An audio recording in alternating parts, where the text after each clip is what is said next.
Sir Bats ba, OFW hero? Go lang Sir Bats, nasa tama ka. Kung walang clout si Lenny, bakit bumisita si Revilla at Abalos? Meron po siyang clout sa Naga o kaya sa Bicol, no? Pero wala na po yung clout niya yung pambuong Pilipinas. Kasi nga, kung meron siyang clout sa buong Pilipinas, bakit hindi siya tumakbo bilang senador? Mas malapit kasi yung pagiging senador kung may bala ka magpresidente. Magpapakitang gilas ka lang eh. No? Siyempre, bawat gobernador, bawat mayor, meron pong clout yan dun sa, yung ibig ko sabihin na clout, yung pang national level. Na wala siyang clout national level. Yung clout niya lang, pwedeng sa Naga lang o sa buong Bicol lang. Kung di ko kasi kabisado yung Bicol kung gaano siya kalakas sa Bicol eh. Yun po yung ibig sabihin. No? Hindi po literal yun na walang clout. May clout siya pero local. Local. At na sila po mismo umamin no, nung tumakbo siya, local lang. Boss Buds, kung hindi nila iboboto si Philip Salvador, Bongo at Bato, para nila lang pinakain sa mga buhaya si BPC. Doon nga ako takanta eh. Bakit ang lalakas ng loob nyo sabihin na kayo yung mga Duterte, tapos pag nag-endorse si Tatay Digong, hindi namin iboboto yan. Iboboto namin yung in-endorse ni Marcos. Bakit pa bakit pa kayo nakikiloko rito sa politika namin? Bakit pa kayo nakikigalit kung yung hindi ba kayo katawa-tawa? Hindi ba nakakatawa 'yun? Galit na galit kayo kay BBM. Pero sa pagdating sa botohan, yung mga bata ni BBM ang iboboto nyo. Nakakatawa po 'yun. Solid Duterte 2025-2028, alam namin ng KOJC kung kanino yan sila solid Duterte yan. Kahit di na yan sila pumunta, alam namin na solid Duterte yan. Wala namang ginagawa pong issue yan ng kalaban. Okay, tanyo na, hindi na susuporta sa inyo yung KOJC. Susuporta pa rin po sa mga Duterte yan. Iba na po siguro yung pagsuporta nila, hindi through pagsali sa maisog. Sir Bads, baka masirang copy ko nito kasi yung kape nila ang binalandra ng Trillanes sa early campaign. Grabe ka naman, Roro. Shoutout, Boss Bads, Eddie Orebilio. Thank you very much, Noiram Unairam, sa 100 pesos. Okay. Nakakatawa tignan si Trillanes, naglilibot sa Caloocan, halos ayaw siya kamayan. Talaga? hindi ko siya nakikita. Boss Bads, kung hindi nila iboboto si Philip Salvador, nabasa na natin yan. Boss, pinakita ni BP Sara na siya ang nagpanalo kay BBM through sa pagpapatakbo kay Lenny ng senatorial at sa side niya. hindi gagawin ni BP Sara yan. Katawan na lang si Inday. Lumabas pa yung mga sinabing nilalabas pa nila ngayon. Ma'am Lenny, huwag kayong magano rin. Ito mga sinabi sa inyo. Kung hindi ako, mahirap na lang magsalita kasi hindi natin alam. Pero wala pong magigain si Sara Duterte kay Lenny Robredo. Wow naman, BP Sara, nagpunta ka lang sa Naga, nasindak ang Pinas. Si Lenny, nang magpunta sa Davao, di ba nakipagkita rin siya kay Sara? Alam ko noon. Boss, pakita ni BP Sara na siyang nagpanalo. Great revenge sa Duterte at supporters. hindi gagawin ni BP Sara yan. Bakit di ba pwede magsama ang Pinklawan at DDS po para mawala ng Marcos 6? Pwede naman. Pwede naman yun, pero hindi po, pwede naman po yun, welcome po sila. Yun po, kasi tayo matagal na tayong lumalaban eh.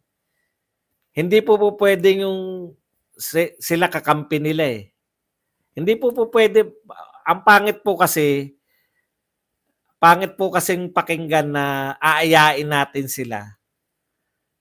Tatanggihan lang tayo. Di ba? Hindi natin sigurado kaya nga sila dilawan eh. Alam niyo yung ibig ko sabihin? Bakit narinig niyo na ba si Risa o si Lenny na bumanat kay Marcos? Wala po inchorya, tama po yan eh. Sa politika po, lahat po ng lahat po ng kung ang pagkakaisa nyo, kahit na ano pa kayo, anti-Marcos, okay po, pwede kayo magsama-sama sa politika. Ang tanong, ina-assume nyo ba na anti-Marcos sila? Meron na ba kayong narinig na pronouncement ng mga dilawan? Si Risa Ontiveros, si Lenny Robredo, si Laila De Lima? Meron na ba kayong pronouncement na narinig na anti-Marcos? Wala naman. Bakit nyo ina-assume na hindi ba masama? Hindi talaga masama yun. Bakit nyo mamasamain yun? It was a non-political meeting and they all went ballistic. Let the games begin. Correct. Diba? Laro-laro lang eh.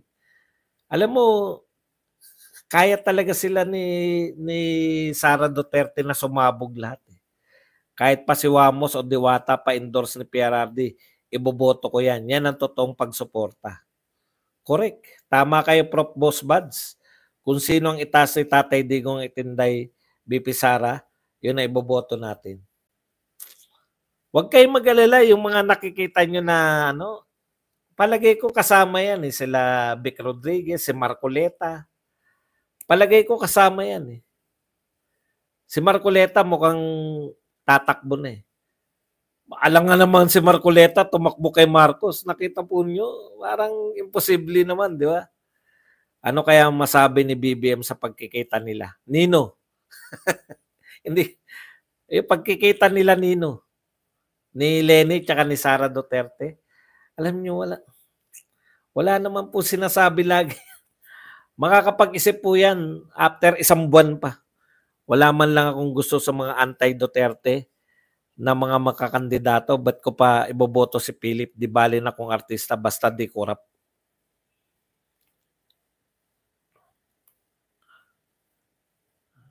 Pwede naman tumanggi si Sara na bumisita kay Lenny. Political move ba ito o para lumabas mga masasamang plano ng kalaban?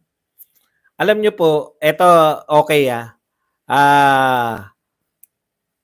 tignan mo na lang sa ganito.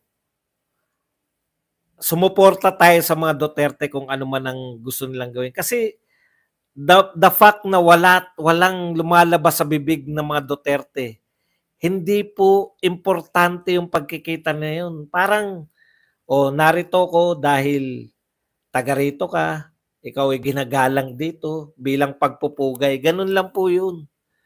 Kasi wala po talaga, ewan ko lang, kung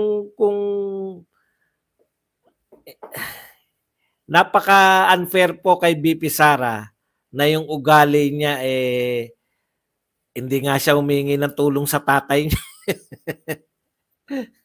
Hindi po ba? Yun lang.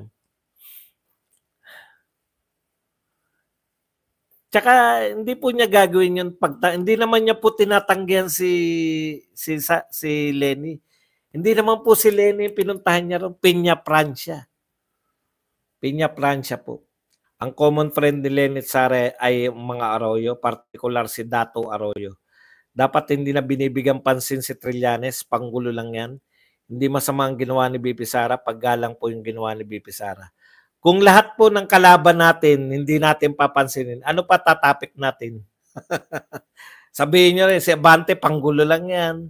Yan si Chua, panggulo lang yan. Pwede po natin sabihin yun. Ano pa itatapik ko kung hindi natin lahat sila panggulo eh. Ano pa po ang itatapik ko? Eto nga yung ang ating pong vlog. Banatan yung mga kalaban ng Duterte. Paano mo babanatan kung hindi mo papansinin? Di mo ba? Hindi po pwede. Pwede ako makipag-utuan sa inyo. Sabihin ko na, sige na nga, wag na nga natin pansinin. Hindi po pwede. Dahil ang format po natin, ipagtatanggol natin yung Duterte. Babanatan natin yung... Alam nga namang, sige po, babanatan ko dapat si Trillanes, kaya lang, wag na lang. Sunod po natin topic, babanatan ko dapat si Martin, kaya lang wag na lang. Susunod po natin si Saldico, babanatan ko dapat, kaya lang wag na. Ano pa gagawin ko pag pinigilan niyo ako? Just watch, relax, mag-react po kayo kung meron ako nasabi na hindi maganda, no? Hayaan niyo po ako sa topic. Yun lang po ang pakiusap ko sa inyo. Huwag niyong i-stress ang sarili niyo. Mag-relax kayo, umupo kayo, manood kayo kay Badong. Kung ayaw niyo ng topic ni Badong, lipat agad. Nakita niyo na nga, Trillanes yung una eh. Ayoko dyan. Lipat na ako. Ganun lang po yun. Di ba?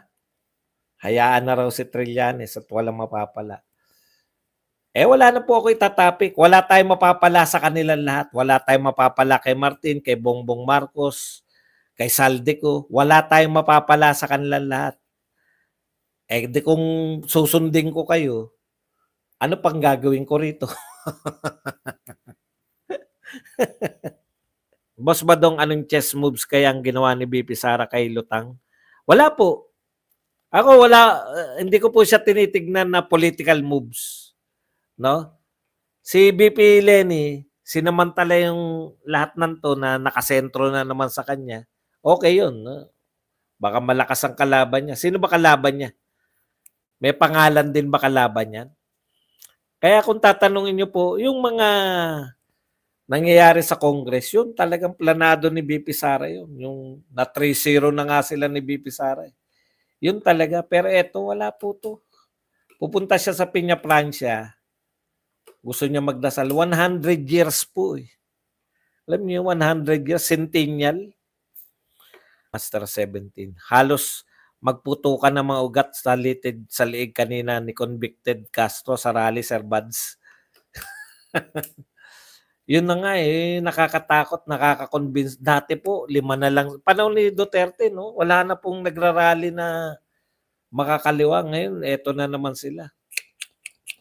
Dahil dito sa presidente na to. Kung tatakbong senador, si Baste, sana mag-aral siyang magtagalog like her ate Sara Baste. Makakayanan niya naman. Nagsasalita naman siya ng Tagalog. Kasi nga, mayor siya ng Davao eh. Yun talaga yun. Magaling din naman mag-English.